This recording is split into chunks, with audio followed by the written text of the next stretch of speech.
Selamat siang.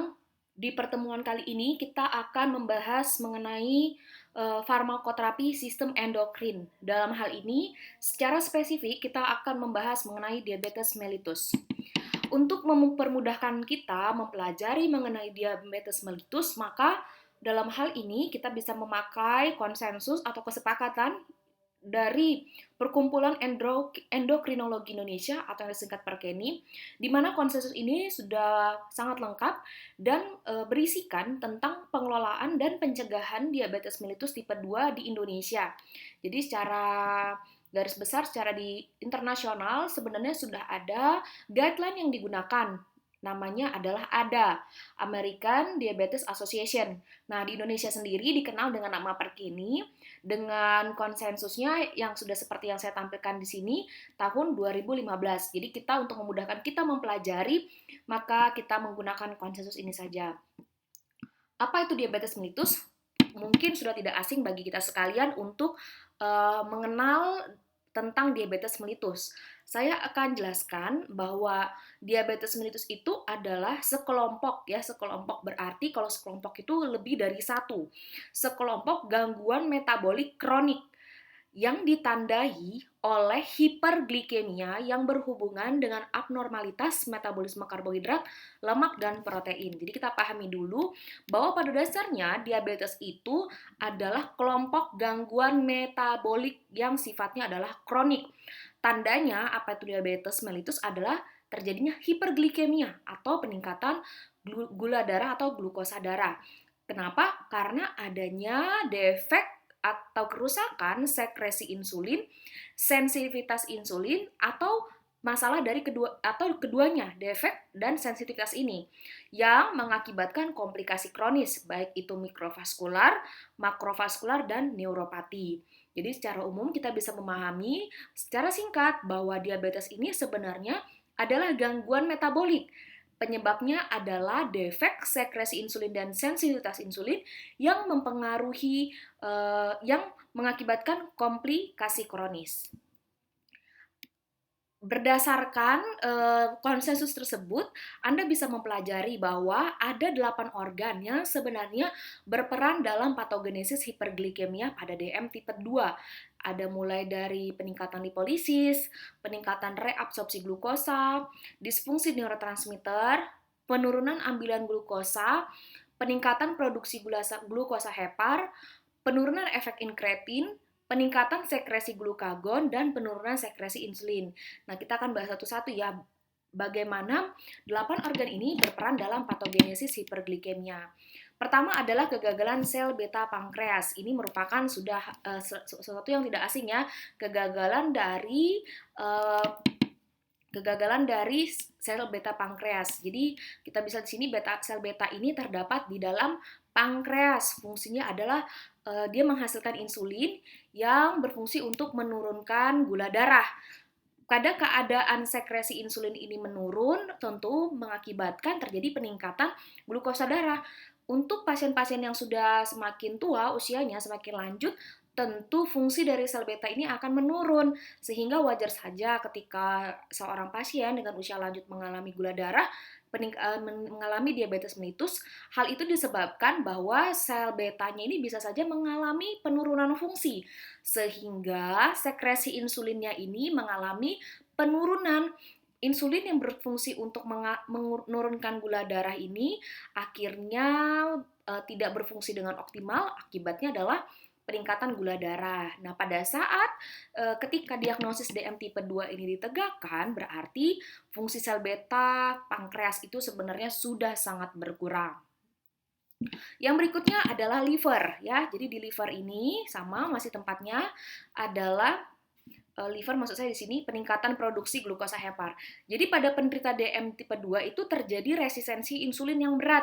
Akibatnya memicu gluconeogenesis, artinya pembentukan glukosa, sehingga produksi glukosa dalam keadaan basal atau keadaan puasa di sini oleh liver itu meningkat. Jadi liver di dalam hal ini kita bisa mempelajari bahwa hiperglikemia pengaruhnya dari organ hepar adalah peningkatan produksi dari glukosa akibat resistensi insulin. Jadi kata kuncinya memang ada dalam hal resistensi insulin ya.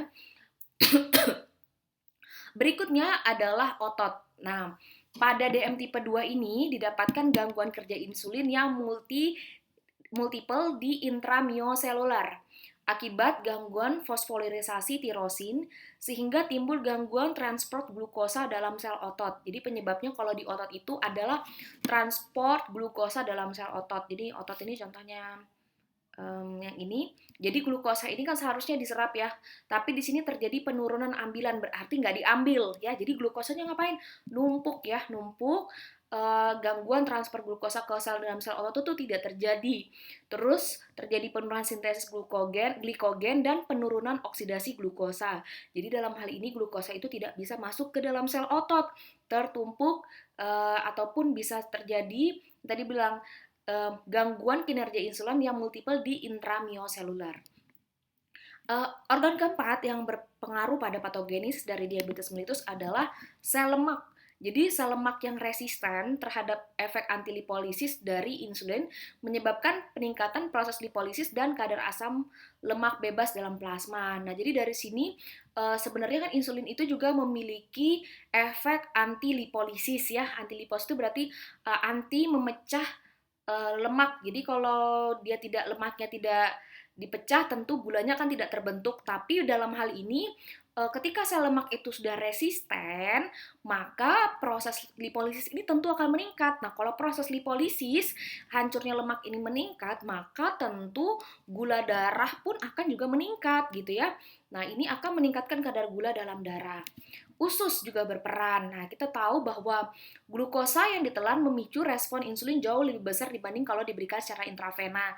Jadi, glukosa yang kita makan itu akan direspon dengan cepat oleh insulin.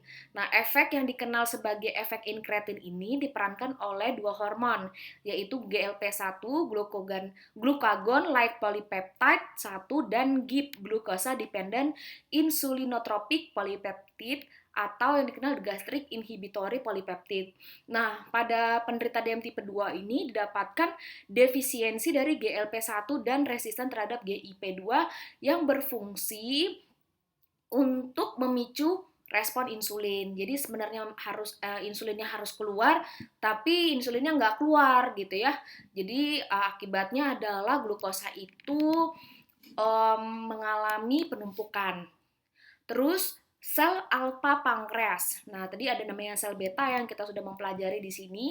Ada juga namanya sel alfa. Nah, sel alfa ini dia mensintesis yang namanya glukagon dalam keadaan puasa kadarnya. Tadi kalau fungsi sel beta itu adalah menurunkan, sel beta menghasilkan insulin ya, sel beta menghasilkan insulin untuk menurunkan glukosa, sedangkan glukagon tidak. Glukagon itu yang berfungsi meningkatkan glukosa. Nah, dalam hal ini sel alfa ini berfungsi dalam sintesis glukagon yang dalam keadaan puasa kadarnya dalam plasma akan meningkat. Nah, jadi pada saat pasien ini mengalami diabetes mellitus, sel alfa ini sintesis glukagon ini akan semakin meningkat, sedangkan produksi insulin akan semakin menurun. Ini perbedaannya ya, sel alfa dan sel beta. Nah, peningkatan ini menyebabkan HGP dalam keadaan basal meningkat secara signifikan dibanding individu yang normal. Organ berikutnya adalah ginjal. Jadi ginjal ini merupakan organ yang diketahui berperan dalam patogenesis DM tipe 2, di mana ginjal ini memfiltrasi sekitar 163 gram glukosa sehari. Wah, banyak banget ya. 90% dari glukosa ini akan diserap melalui peran SGLT2. Nah, makanya kita kalau misalnya untuk mendiagnosis ataupun mengetahui pasien itu mengalami peningkatan glukosa, biasanya ada ditemukannya glukosa pada urin pasien, makanya sering dikenal dengan penyakit kencing manis. Ya, kenapa kencing manis? Memang karena di dalam urinnya ditemukan glukosa. Ya, tadi kenapa bisa ditemukan urin dalam glukosa? Karena pada dasarnya ginjal itu memfiltrasi sekitar 163 gram glukosa sehari gitu ya. Dan 90% ini dengan peran dari SGLT2 pada bagian convoluted tubulus proximal, sedangkan 10%-nya diabsorpsi melalui peran SGLT1.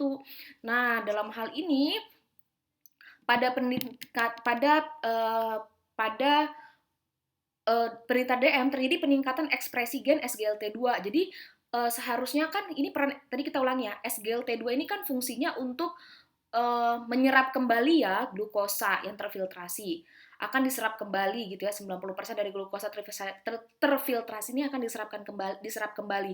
Bayangkan saja ketika pada penderita glukosa DM ini ekspresi gen dari SGLT2 ini akan semakin meningkat. Artinya yang diserap tentu semakin banyak gitu ya. Jadi inilah yang menyebabkan ginjal adalah organ yang berperan dalam patogenesis DM tipe 2.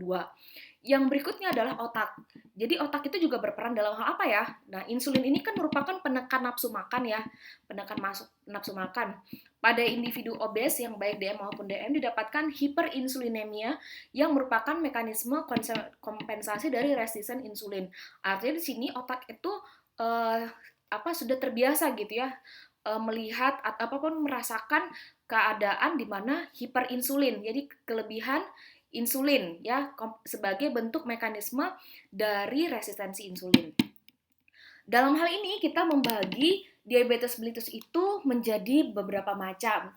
Yang utama berdasarkan etiologinya adalah DM tipe 1, yaitu adanya destruksi sel beta yang umumnya menjurus ke defisiensi insulin absolut, di mana destruksi sel beta ini biasanya sifatnya adalah autoimun atau idiopatik, tidak diketahui dengan jelas penyebabnya.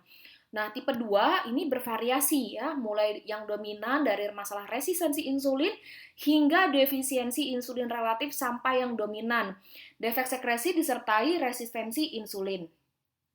Tipe yang lain adalah defek genetik fungsi sel beta, defek genetik kerja insulin, penyakit eksokrin pankreas, dan lain-lain. Adapun klasifikasinya yang lain adalah diabetes mellitus gestasional atau diabetes mellitus yang terjadi pada saat kehamilan. Nah, untuk diagnosis dari diabetes mellitus itu sendiri, kita bisa melihat dari keluhan yang klasik, yaitu poliuria, polidipsia, dan polifagia. Jadi akan sering buang air kecil, akan sering merasa haus, dan akan sering merasa makan gitu ya. Jadi cepat haus, cepat makan, cepat lapar, dan sering buang air kecil. Nah, dan di lain hal, seharusnya kan makin gemuk ya, tapi ini malah terjadi penurunan berat badan. Keluhan lainnya adalah pasien bisa mengalami yang namanya lemah badan, kesemutan, gatal, mata kabur, terus ada disfungsi ereksi pada pria, serta pruritus vulva pada wanita. Nah, untuk mendiagnosis DM, maka yang dilakukan adalah melakukan pemeriksaan glukosa plasma pada saat puasa. Puasa di sini adalah kondisi tidak ada asupan kalori minimal 8 jam, di mana ketika didapatkan glukosa plasma puasa lebih dari sama dengan 126 mg per desiliter, maka sudah masuk dalam kriteria DM. Berikutnya adalah glukosa plasma lebih dari sama dengan 200 mg, di mana ini terjadi 2 jam setelah tes toleransi glukosa dengan beban glukosa 75 gram. Atau diagnosis DM ini bisa ditegakkan dengan pemeriksaan glukosa plasma sewaktu dengan kadar lebih dari 2 sama dengan 200 mg per desiliter dengan keluhan klasik. Nah, pemeriksaan HbA1c juga bisa menjadi indikator dari diagnosis DM, di mana ketika HbA1c-nya itu lebih dari sama dengan 6,5% dengan menggunakan metode yang terstandarisasi, maka bisa dikatakan bahwa pasien ini mengalami DM. Kadar tes laboratorium darah untuk diagnosis diabetes dan prediabetes itu adalah sebagai berikut. Jadi yang menjadi tolak ukur itu nilai HbA1c, glukosa darah, dan glukosa plasma 2 jam postprandial. Jadi diabetes itu ketika HbA1-nya lebih dari sama dengan 6,5 ataupun pada saat puasa lebih dari sama dengan 126 dan pada saat 2 jam 2 jam tadi yang sudah disebutkan ya, 2 jam setelah tes toleransi glukosa 75 gram itu nilai glukosanya lebih dari sama dengan 200. Jika berada dalam kisaran angka ini, maka digolongkan prediabetes. Jika kurang dari angka 5,7 untuk HbA1c-nya, glukosa darahnya kurang dari 100, dan plasmanya 2 jam setelah diberikan beban glukosa 75 gram kurang dari 140 berarti termasuk golongan normal. Nah, mungkin agak bingung ya, apa sih HbA1c itu? HbA1c itu pada dasarnya adalah hemoglobin terglikosilasi. Jadi HbA1c itu sebenarnya mencerminkan bagaimana sih kondisi dari gula darah itu selama 8 sampai 12 minggu terakhir. Jadi menggambarkan 2 bulan terakhir nih sebenarnya HbA1c-nya itu gimana? Karena bisa aja kalau lagi stres atau misalnya lagi ada masalah, glukosa kan mungkin bisa naik. Tapi benar nggak sih ini karena DM? Oh, kita cek apa dengan apa HbA1c? Karena kalau bisa aja karena stres sebentar, akibatnya glukosa naik. Padahal sebenarnya bukan DM, bukan diabetes gitu ya.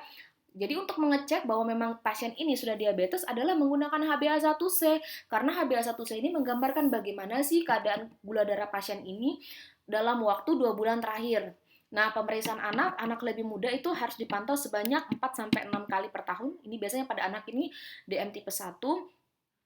Kalau yang lebih besar 3-4 kali per tahun. Di mana targetnya adalah untuk semua kelompok usia, target HbA1c ini kurang dari 7,5%. Adapun hal-hal yang kita harus tahu adalah masalah komplikasi mikrovaskular, di mana komplikasi yang pertama adalah retinopati. Jadi kalau kita dengar retinopati pasti berkaitan dengan mata.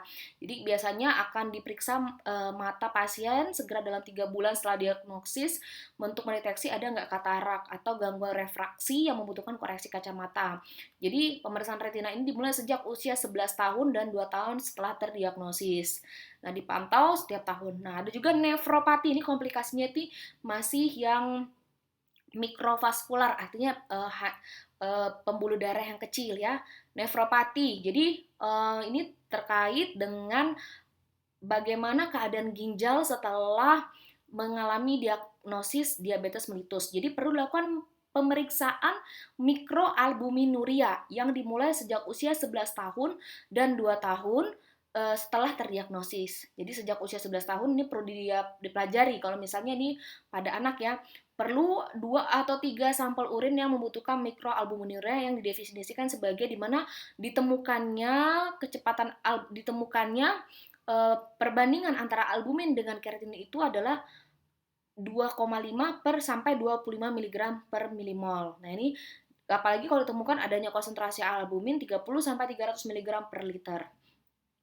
Kenapa albumin? Karena kalau misalnya pada pasien DM itu biasanya fungsi ginjalnya kurang baik.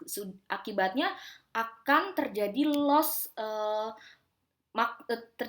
dari albumin sehingga ditemukan albumin di dalam urin. Nah, biasanya untuk kasus di mana sudah adanya temuan albumin di dalam urin, artinya berarti pasien sudah hampir mengalami gangguan fungsi ginjal. Maka perlu diberikan ACE inhibitor atau ARB untuk mengurangi dan mencegah protein urea atau mencegah adanya urin dalam protein di mana ditemukan protein lebih dari 500 mg per hari. Nah, ini adalah langkah yang perlu dilakukan untuk mengatasi mikroalbuminuria pada pasien DM dengan komplikasi nefropati. Nah, komplikasi mikrovaskular yang lain adalah neuropati, ya. Dia untuk pemantauannya harus tiap tahun. Jadi retinopati, nefropati, dan neuropati sama-sama dilakukan pemeriksaan sejak usia 11 tahun, sejak 2 tahun terdiagnosa. Retinopati itu pemeriksaan retina, nefropati pemeriksaan albuminuria atau pemeriksaan pada ginjal, dan neuropati ini pemeriksaan saraf ya maksudnya. Berikutnya adalah komplikasi makrovaskular. Jadi makrovaskular itu contohnya ada komplikasi pada jantung ya. Dalam hal ini kardiovaskular hipertensi di mana sejak terdiagnosis sebaiknya tekanan darah dipantau pada setiap kunjungan. Biasanya untuk pasien DM dengan komplikasi hipertensi diberikan ACE inhibitor. Jadi ACE inhibitor direkomendasikan sebagai terapi hipertensi pada anak dan remaja di mana dosisnya ini sangat rendah ya, biasanya sih 6,25 gitu ya. Dinaikkan sampai 12,5, 25, 75 gitu dan enalapril. Profil lipid juga harus diperiksa jika pasien sudah dan ini contoh untuk kasus DM tipe 1 ya, karena bisa terjadi peningkatan lipid peningkatan LDL pada pasien yang mengalami diabetes mellitus. Oleh karena itu, perlu penataksanaan diabetes mellitus, di mana secara umum tujuannya adalah meningkatkan kualitas hidup pasien. Dengan tujuan jangka pendek adalah kita bisa menghilangkan keluhan DM, memperbaiki kualitas hidup, dan yang utama adalah mengurangi resiko komplikasi. Secara jangka panjang, kita mencegah dan menghambat progresivitas penyulit dari mikroangiopati dan makroangiopati. Dan akhirnya adalah kita menurunkan morbiditas dan mortalitas diabetes mellitus.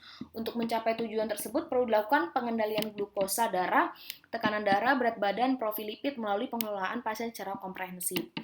Oleh karena itu kita perlu mempelajari apa saja sih obat-obat anti hiperglikemia oral.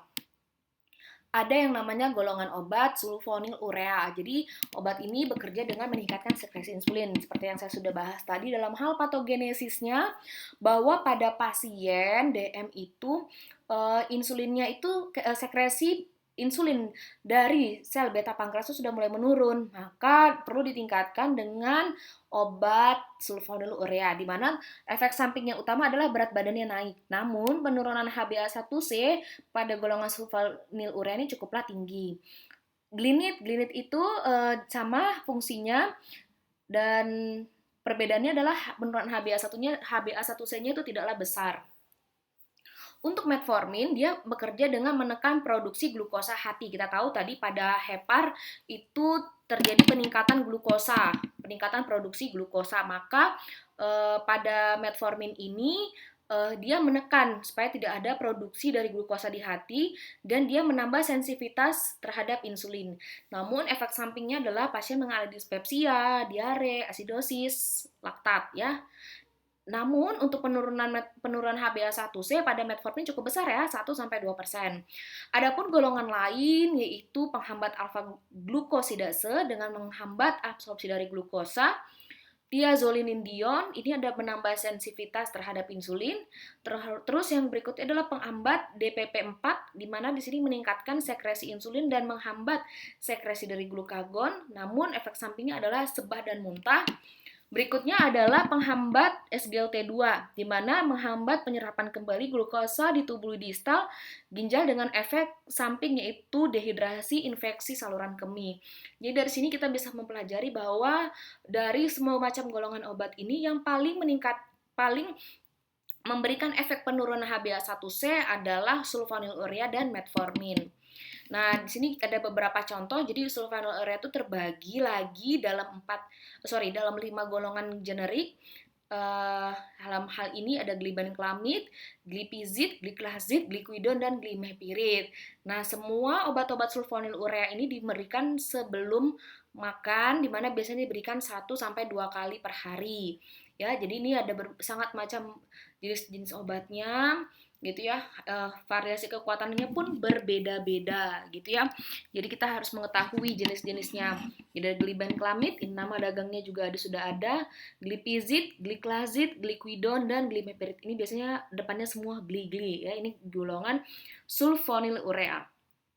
Ada juga golongannya glinit. Glinit itu dia belakangnya kebanyakan juga ada glinitnya, repaglinit, nateglinit ya, ini contohnya. Ada juga golongan thiazolidinedion, di mana golongan ini contohnya adalah pioglitason. Nah, untuk golongan pioglitason ini dia tidak bergantung pada jadwal makanan. Terus ada namanya penghambat alfa glukosidase yang dikenal dengan nama akarbose. Jadi dia menghambat pada daerah usus dan biasanya diminum bersama suapan pertama. Jadi pada saat diberikan suapan pertama, obat itu langsung diminum.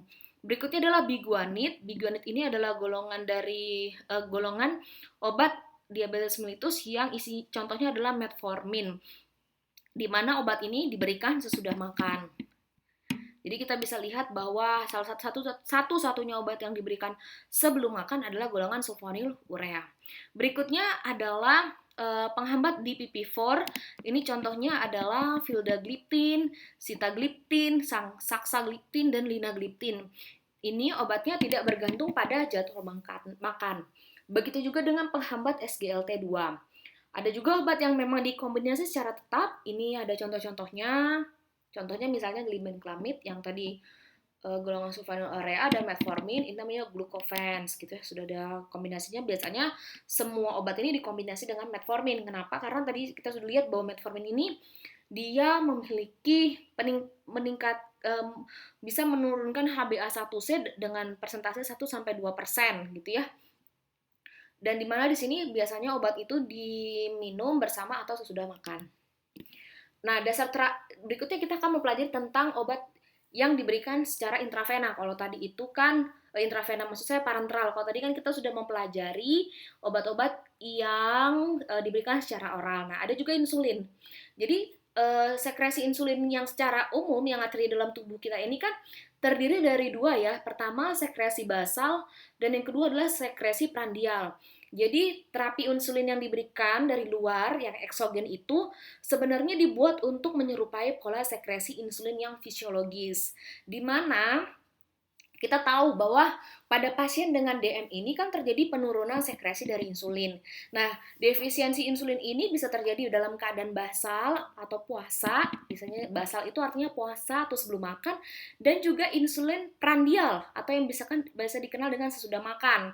Gitu. Nah, defisiensi insulin basal ini menyebabkan hiperglikemia pada keadaan puasa. Jadi kalau misalnya keadaan tidak makan, itu bisa terjadi peningkatan glukosa. Karena apa? Adanya defisiensi insulin basal. Nah, setelah makan, itu juga bisa terjadi hiperglikemia. Karena apa? Defisiensi insulin prandial. Oleh karena itu, dalam terapi hiperglikemia, maka kita harus bisa mengendalikan glukosa darah puasa, dalam hal ini yang basal tadi, ini sasaran pertamanya. Hal ini dapat dicapai dengan terapi oral maupun insulin. Insulin yang dipergunakan untuk mencapai sasaran glukosa darah basal adalah insulin basal. Berarti insulinnya kerjanya karena kita puasa kan nggak mungkin sebentar ya. Jadi yang nggak mungkin cuma 5 menit atau cuma 15 menit puasa. Puasa kan berjam-jam ya. Nah itu menggunakan insulin kerja sedang atau panjang. Dasar pemikiran terapi insulin juga, jadi kalau misalnya yang tadi, kan sasaran pertama adalah glukosa darah basal atau pada keadaan puasa. Nah, kalau yang keadaan puasa ini bisa tercapai, namun HbA1c-nya ini belum capai target, maka kita harus mengendalikan glukosa darah prandialnya gitu ya. Jadi insulin yang dipergunakan itu contoh adalah insulin yang kerjanya cepat. Jadi disuntikan 5-10 menit sebelum makan karena dia kerjanya cuma sangat pendek, yaitu 30 menit sebelum makan. Jadi kita suntikan dulu ya sebelum makan. Nah, terapi insulin tunggal atau kombinasi ini disesuaikan dengan kebutuhan pasien dan respon individu yang dinilai dari hasil pemeriksaan kadar glukosa darah harian. Jadi dasarnya menggunakan apakah insulin saja satu yang basal atau prandial itu berdasarkan kebutuhan pasien dan kadar glukosa darah harian. Insulin itu pada dasarnya diberikan pada saat HbA1c-nya tuh lebih dari 9%, di mana ada penurunan berat badan yang cepat, keadaan hiperglikemia, krisis hiperglikemia, jadi keadaannya memang kadar glukosa darahnya sangat tinggi. Terus pasien juga gagal dengan penggunaan obat oral. Terus pasien mengalami stres berat, artinya stres itu bukan hanya masalah pikiran ya.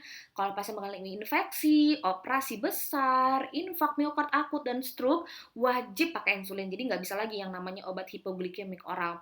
Misalnya pasien juga mengalami kehamilan dengan DM yang tidak terkendali, maka tetap harus diberikan insulin. Terutama pasien dengan gangguan fungsi ginjal atau hati yang berat, atau pasien dengan kontraindikasi dan alergi terhadap obat hipoglikemik oral, maka wajib diberikan insulin.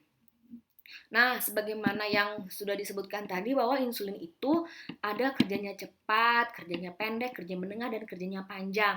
Jadi kalau insulin analog kerja cepat, itu biasanya contohnya namanya insulin Lispro. Ini mereknya yang Humalog, insulin Aspart, namanya Nuvorapid, dan insulin Glulisin, Apidra. Di mana kerjanya itu 5-15 menit ya. Mulai kerjanya tuh 5-15 menit dengan efek puncaknya itu 1-2 jam. Lama kerjanya 4-6 jam. Biasanya tersedia dalam bentuk pen, cartridge pen, atau vial. Nah, ada juga insulin yang kerjanya reguler. Jadi ada namanya Humulin ataupun Actrapid dengan kerjanya itu setengah jam sampai 1 jam. Dengan puncak efeknya itu 2-4 jam. Ada juga yang kerjanya menengah, humulin N, dan insulatar, dan insuman basal. Ini mulai kerjanya 1,5 sampai 4 jam dengan efek puncaknya 4 sampai 10 jam. Ada juga insulin analog kerja panjang, long acting, yaitu insulin glargin atau yang dikenal dengan Lantus, insulin detemir yang dikenal dengan Levemir, di mana kerjanya itu 1 sampai 3 jam dan tidak ada puncak karena dia ini bekerja biasanya pada keadaan basal atau puasa, dan lama kerjanya itu hampir bisa sampai 1 hari. Jadi kalau kita simpulkan dari sini, pada keadaan basal atau puasa diberikan insulin kerja panjang, tapi pada keadaan prandial setelah makan diberikanlah sebelum makan diberikan insulin kerja cepat atau rapid acting. Ada juga insulin analog kerja ultra panjang, ini makin berkembang ya, yang ultra long acting, biasanya sampai 48 jam 2 hari tanpa puncak dan dimulai 30 sampai 60 menit setelah penyuntikan ya. Ada juga yang campuran dengan persentase yang berbeda-beda ya seperti ini.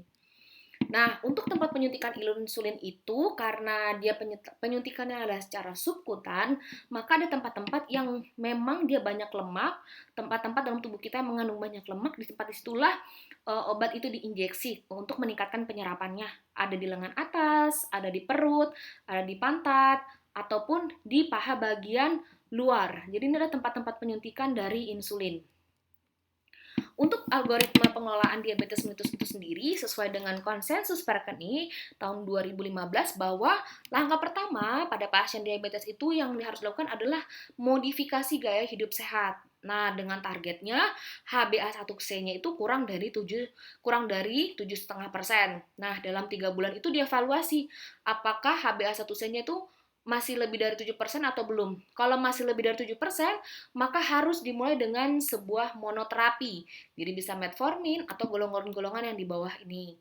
Nah, jika dalam waktu lebih dari 3 bulan, jika sudah di monoterapi gitu ya, selama 3 bulan, HbA1c-nya itu belum mencapai sasaran tadi, yang kurang dari 7,5% ini, maka wajib diberikan tambahan obat. Jadi tadi monoterapi ditambah 2 obat. Nah, jadi kita ke samping kanan. Jadi ini kombinasi 2 obat ya, kombinasi 2 obat di mana selain tadi metformin bisa ditambahkan dengan obat-obat yang lain ada dalam tabel ini. Tapi kalau misalnya HbA1 pasiennya lebih dari sama dengan 7,5%, itu setelah dengan modifikasi gaya hidup, maka langsung tambah monoterapi dalam 3 bulan. Nah, kalau misalnya monoterapi ini sudah belum tercapai, maka kombinasi 2 obat yang mekanismenya berbeda. Jika belum tercapai dalam 3 bulan, tambahkan obat yang ketiga. Jadi obat ketiga itu tambah yang golongan di lini kedua ini, gitu ya. Lini pertama yang pasti adalah metformin dan obat lini kedua yang lain. Jadi ini adalah obat-obat yang bisa dipilih untuk lini kedua. Nah, ini obat lini keduanya yang sebelah sini. Jadi bila belum tercapai dalam 3 bulan, maka bisa digunakan terapi insulin. Jadi kita bisa lihat di sini jika hampir mungkin setahun, kurang lebih setahun, pasien 9 sampai 12 bulan pasien belum mengalami perubahan dari nilai HbA1c-nya, maka bisa diberikan insulin ya. Ini jika dalam keadaan stabil. Tapi kalau HbA1c-nya lebih dari 9%, berarti ini sudah tinggi sekali ya, maka jika tidak ada gejala, maka dikombinasi 2 obat. Tapi kalau misalnya gejalanya ada, insulin dan ditambah dengan kombinasi ya. Nah, tambahkan insulin atau intensifikasi insulin. Jadi ini adalah algoritma pengelolaan DM tipe 2, di mana pada prinsipnya adalah kita melakukan modifikasi gaya hidup sehat, dan terapi yang pertama kali diberikan metformin, dan jika tidak berhasil monoterapi, maka kombinasi 2 obat. Jika kombinasi 2 obat ini tidak berhasil, kombinasi 3 obat gitu ya. Nah, jika kombinasi 3 obat belum tercapai HbA1c dalam waktu 3 bulan, dan kalau ditotalkan sudah 9 bulan ya, maka perlu diberikan terapi insulin ya. Nah, tapi di lain hal ada keuntungan, kerugian, dan biaya obatnya. Jadi masing-masing ini kalau kita lihat kenapa metformin ini dia keuntungannya apa sih? Selain tadi penurunan HbA1c-nya itu mencapai 1-2%, keuntungan lainnya dia nggak menyebabkan hipoglikemia dan menurunkan kejadian cardiovascular disease dengan biaya yang sangat rendah. Memang efek sampingnya itu ya pasien sering buang angin ya, sering buang angin, terus adanya resiko asidosis laktat. Untuk sulfonylurea ini dia memang juga sama memberikan penurunan HbA1c 1-2%, namun pada sulfonylurea ini dia punya resiko yaitu hipoglikemia dan berat badan yang meningkat gitu ya. Nah, ini yang sangat ditakutkan oleh tenaga kesehatan adalah ketika pasien diabetes ini mengalami yang namanya hipoglikemia resikonya. Karena ketika gula darah ini sangat turun kadarnya, maka ini bisa mengakibatkan kematian ya, yang tidak disadari oleh pasien. Terus berikutnya adalah metiglinit. Ya sama hampir mirip, golongan TCD dia nggak menyebabkan hipoglikemia, namun dalam hal ini yaitu adanya kemungkinan efek samping yaitu edema dan gagal jantung. Ada juga penghambat alfa glukosidase, dia ini nggak menyebabkan hipoglikemia, tapi dia mempunyai efek samping pada gastrointestinal. Penghambat DPP-4, dia tidak menyebabkan hipoglikemia, tapi punya resiko terhadap angioedema, urtikaria, dan lain-lain, dan biayanya sangat tinggi. Ini yang agak menjadi pertimbangan. Penghambat SGLT2 juga biayanya tinggi, agonis reseptor GLP-1 juga mempunyai biaya yang tinggi, di mana efek samping yang dihasilkan itu lebih besar ya. Ini contohnya penghambat SGLT2, infeksi, poliuria, hipovolemia, kreatinin. Terus pada agonis reseptor GLP-1, efek samping gastrointestinal, peningkatan jantung. Jadi kalau kita bisa dari sini, kerugiannya lebih banyak ya. Makanya tadi menjadi pilihan terapi pertama adalah metformin. Untuk insulin sendiri, dia terbagi, tadi sudah dijelasin, ada yang rapid, short, intermediate, di mana untuk keuntungannya pasti responnya cepat ya. Terus juga efektif menurunkan glukosa darah dan menurunkan komplikasi mikrovaskular. Tapi memang dengan adanya penggunaan insulin ini, hipoglikemianya, resikonya ada. Terus berat badannya juga meningkat. Berikutnya adalah berat dalam sediaan injeksi yang tentu perlu pelatihan bagi pasien dan ketidaknyamanan bagi pasien, dan harganya bervariasi satu insulin dengan yang lain. Oleh karena itu, perlu namanya monitoring. Dalam hal ini, pemeriksaan kadar glukosa darah dengan tujuan mencapai melihat apakah sasaran terapi ini sudah tercapai dan apakah perlu penyesuaian dosis, di mana waktu pelaksanaannya itu biasanya pada saat puasa, 2 jam setelah makan, atau sesuai dengan kebutuhan. Adapun juga dilakukan pemeriksaan HbA1c ya untuk melihat bagaimana perubahan glukosa darah selama 8-12 minggu sebelumnya, di mana diperiksanya setiap 3 bulan. Target terapinya ini tujuannya adalah bahwa BMI-nya atau indeks massa tubuh pasien itu 18,5 sampai kurang dari 23. Di mana tekanan darah sistolnya kurang dari 140, tekanan darah diastoliknya kurang dari 90. Ini kita sudah pelajari waktu mempelajari hipertensi, bahwa pada pasien hipertensi target gula darahnya itu, target tekanan darah pada pasien DM itu kurang dari 140 per kurang dari 90. Glukosa darah preprandial sebelum makan itu diharapkan 80 sampai 130 mg per desiliter. Glukosa darah 1 sampai 2 jam setelah diberikan beban glukosa itu kurang dari 180. Di mana target HbA1c-nya itu kurang dari 7 dengan kadar kolesterolnya kurang dari 100 mg per desiliter, dan kolesterol HDL-nya itu pada laki-laki lebih dari 40 mg per desiliter. Jumlah trigliseridanya itu kurang dari 150 mg per desiliter. Ini merupakan sasaran atau tujuan target terapi sehingga komplikasi mikrovaskular dan makrovaskular yang sudah dijelaskan tadi itu dapat bisa tidak terjadi gitu ya. Kita tidak mengharapkan adanya komplikasi. Karena tadi sudah disampaikan bahwa DM itu adalah sekelompok penyakit metabolik kronik. Jadi sangat mempengaruhi banyak organ. Ada juga klien komorbid, jadi misalnya pasien itu diabetes tapi ada peningkatan kolesterol, maka ini dia akan meningkatkan resiko timbulnya penyakit kardiovaskular. Ya, pasien DM dengan usia lebih dari 40 tahun itu punya resiko ya penyakit kardiovaskular. Makanya biasanya diberikan terapi statin atau terapi simvastatin. Ada juga misalnya pasien diabetes tapi dia punya resiko penyakit yaitu akut coronary syndrome. Nah, berarti dia harus adanya pengendali lemak ya, supaya dia tidak terjadi ACS lagi. Pasien misalnya juga dengan hipertensi, nah berarti langkahnya yaitu modifikasi gaya hidup, turunkan berat badan, dan obat yang digunakan adalah golongan ACI atau ARB. Kelainan komorbid lain adalah misalnya gangguan koagulasi pada diabetes mellitus, di mana perlu diberikan terapi aspirin untuk mencegah terjadinya resiko kardiovaskular ya. Jadi memang pada pasien DM ini bisa mempunyai resiko kardiovaskular, maka diberikan terapi aspirin dengan dosis 75 sampai 162 mg per hari. Jadi ini pada pasien DM ini sebagai pencegahan primer untuk resiko kardiovaskular.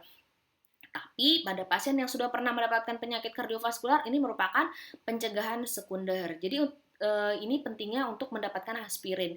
Aspirin ini nggak boleh diberikan pada pasien di bawah 21 tahun ya, karena akan meningkatkan kejadian sindrom Reye. Terapi kombinasi antiplatelet ini dapat dipertimbangkan pemberiannya sampai 1-2 tahun setelah sindrom koroner akut, di mana kalau misalnya pasien tidak mengalami alergi atau kontraindikasi dengan penggunaan aspirin, biasanya diberikan clopidogrel 75 mg per hari. Ya, itu saja yang bisa sampaikan tentang farmakoterapi dari diabetes mellitus, dan untuk selanjutnya kita masuk ke dalam contoh soal. Terima kasih untuk perhatiannya.